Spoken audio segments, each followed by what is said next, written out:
നമസ്കാരം, ജാഗ്രത ന്യൂസ് ലൈവിലേക്ക് സ്വാഗതം. നമ്മുടെ രാജ്യത്ത്, അതായത് നമ്മുടെ നാട്ടിൽ സ്ത്രീകളുടെയും കുട്ടികളുടെയും സംരക്ഷണത്തിനായി നിരവധി നിയമങ്ങളാണ് ആവിഷ്കരിച്ചിരിക്കുന്നത്.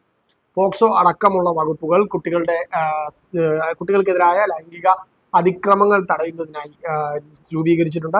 ഇതുകൂടാതെ സ്ത്രീകൾക്കെതിരായ അതിക്രമങ്ങൾ തടയുന്നതിന് വേണ്ടി നിരവധി വകുപ്പുകളും ഈ ഒരു സാഹചര്യത്തിൽ രാജ്യത്ത് രൂപീകരിച്ചിട്ടുണ്ട്. എന്നാൽ ഇത്തരം വകുപ്പുകളുടെ ദുരുപയോഗം നടക്കുന്നതായുള്ള വാർത്തകൾ നമ്മൾ നിരന്തരം കേട്ടുകൊണ്ടിരിക്കുന്നതാണ്. ഇപ്പോൾ ഏറ്റവും ഒടുവിൽ തൃശ്ശൂരിൽ നിന്നും വരുന്ന ഒരു വാർത്തയാണ് ഇത്തരത്തിൽ ഒരു സ്ത്രീകൾക്കെതിരായ ലൈംഗിക അതിക്രമ കേസിന്റെ ദുരുപയോഗത്തിന്റെ ഞെട്ടിക്കുന്ന കഥ പുറത്തു വരുന്നത്.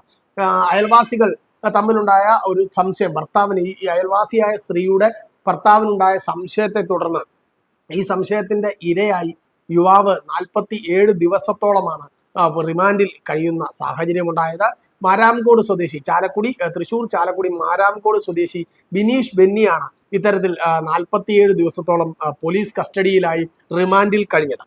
2024 നവംബറിൽ വെള്ളിക്കുളങ്ങര പോലീസ് രജിസ്റ്റർ ചെയ്ത കേസിലാണ് ബിനീഷിന് 47 ദിവസം റിമാൻഡിൽ കഴിയേണ്ടി വന്നത്. ബിനീഷ് പറയുന്നത് പ്രകാരമാണെങ്കിൽ തനിക്ക് യാതൊരു പങ്കുമില്ലാത്തൊരു കേസിൽ, താൻ മനസാവാച കർമ്മണ അറിയാത്തൊരു കേസിലാണ് തന്നെ പോലീസ് അറസ്റ്റ് ചെയ്ത്, ബലം പ്രയോഗിച്ച് അറസ്റ്റ് ചെയ്ത് റിമാൻഡിൽ അയച്ചത് എന്നാണ് ബിനീഷ് പറയുന്നത്. ഏതായാലും ഈ ഒരു വിഷയത്തിൽ തനിക്കെതിരെ കള്ളക്കേസ് ഉയർന്ന സംഭവവുമായി ബന്ധപ്പെട്ട് ബിനീഷ് ഇപ്പോൾ പോലീസിന്റെ നടപടികൾക്കെതിരെ സംസ്ഥാന പോലീസ് മേധാവിക്കും മുഖ്യമന്ത്രിക്കും അതുപോലെ തന്നെ മനുഷ്യാവകാശ കമ്മീഷനും പരാതി നൽകി നടപടികൾ ആരംഭിച്ചിട്ടുമുണ്ട്.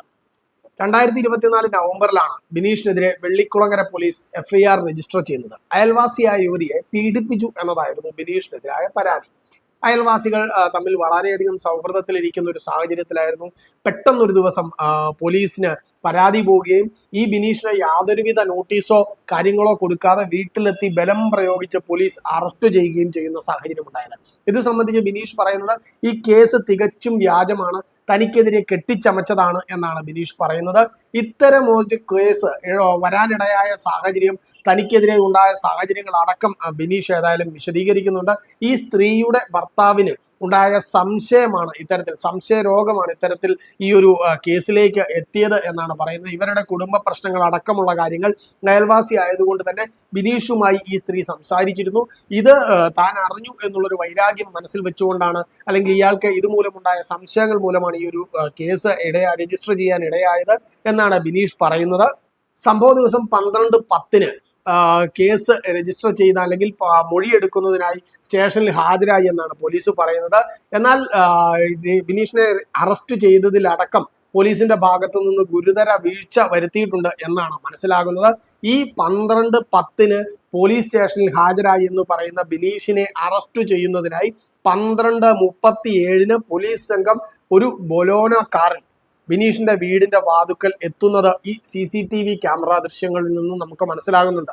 ഈ CCTV ക്യാമറ ദൃശ്യങ്ങളിൽ പോലീസ് സംഘം ഈ വീടിന് മുന്നിൽ എത്തുകയും തുടർന്ന് ഈ വീടിനുള്ളിലേക്ക് കടന്നു കയറി ഈ ബിനീഷിനെ ബലം പ്രയോഗിച്ച് വലിയ ബലപ്രയോഗത്തോടുകൂടി ഈ 2 പോലീസ് ഉദ്യോഗസ്ഥരും അതോടൊപ്പം ഈ യുവതിയുടെ ഭർത്താവും സുഹൃത്തും ചേർന്ന് ബലം പ്രയോഗിച്ച് അറസ്റ്റ് ചെയ്തു നീക്കുന്നതാണ് കാണുന്നത്.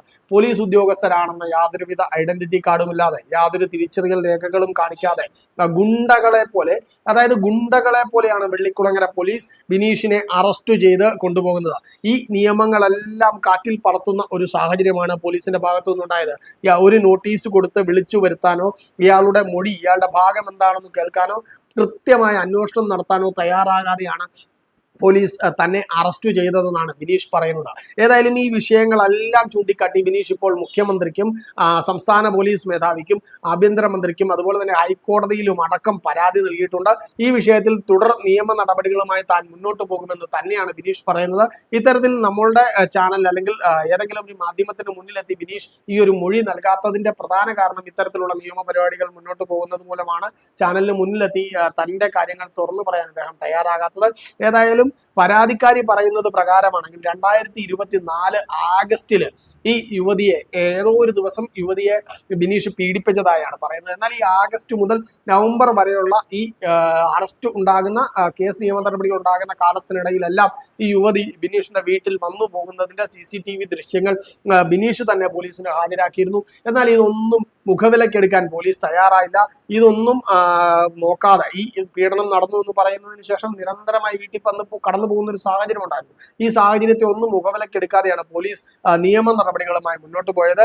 ഏതായാലും ഇതുകൂടാതെ മുൻപ് ബിനീഷിനെതിരെ ഉണ്ടായിരുന്ന ഒരു കേസ് പോലും വ്യാജമായി ഇത്തരത്തിൽ വ്യാജ കേസ് ഉണ്ടാക്കി ആ കേസിന്റെ വിവരങ്ങൾ പോലും റിമാൻഡ് റിപ്പോർട്ടിൽ ഉൾപ്പെടുത്തിയാണ് ബിനീഷിനെ റിമാൻഡ് ചെയ്യാനായിട്ട് പോലീസ് കൊണ്ടുപോയത്. ഏതായാലും ഇതുകൂടാതെ ഇപ്പോൾ ബിനീഷിനെതിരെ ഗുണ്ടാ ലിസ്റ്റിൽ ഉൾപ്പെടുത്താനുള്ള നടപടികളും പോലീസിന്റെ ഭാഗത്തു നിന്നും ഉണ്ടായിട്ടുണ്ട്.